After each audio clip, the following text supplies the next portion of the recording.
I'm Aaron Nagler. I'm here with Don Banks for SI.com. We're breaking down the Chicago Bears draft.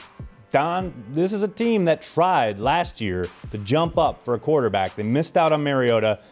Does Ryan Pace have it in him to try and jump up again?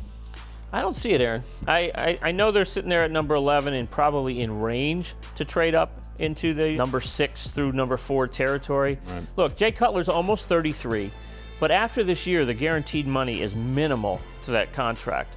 I think they're going to get one more year out of Cutler. They're not going to go for a first-round quarterback this year. I think they feel like he played pretty good ball last year, albeit Adam Gase is now in Miami. I was going to say, it's kind of the elephant in the room there. But I do believe that they saw enough that they're going to give him 2016. This is still his team, and that would be a pick that's a year too early if they took a first-round quarterback. A lot of movement in free agency, kind of a John Fox reunion tour, if you will.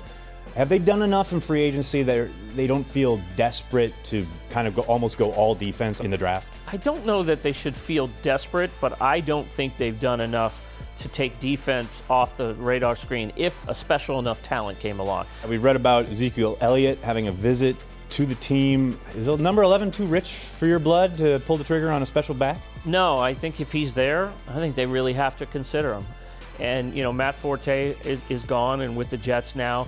I know that they feel like they have a backup plan in place, but I think if Ezekiel Elliott gets to number 11, I think they have to think long and hard because, again, that's a John Fox mode. You know, you get a back that you really like to ride and go with it, and I think it would blend well. You got defensive upgrade, you got a little bit more of a ball control with a top running back, and I think that makes Cutler's job easier. And speaking of ball control, you need that offensive line to make that work. They signed Bobby Massey in free agency.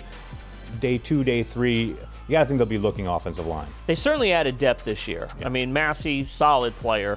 I think Jack Conklin, if he's there at number 11, the Michigan State tackle, I think he's a consideration for him as well. Chicago may not view the need that urgent, but I think if you have a player and you don't like your other options, I think it's easy to look 1 year ahead and think that Massey is just a very short-term bridge player to your next offensive tackle who may be like a 10-year player.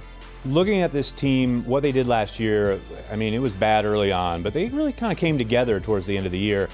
Is this team maybe, say, this draft class away from contending in the North, or do you think they're still a year away? You know, I think they're closer than people think.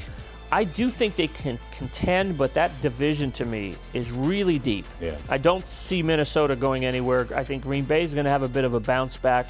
And I actually like what the Lions have done this offseason. Right. So I think they could be an improved team and still finish last in the NFC North. Right. But I think Chicago is going to be in that 8-win range.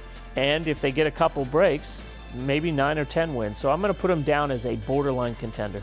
There you go. Makes sense to me. Always making sense is Don Banks. I'm Aaron Nagler for SI.com.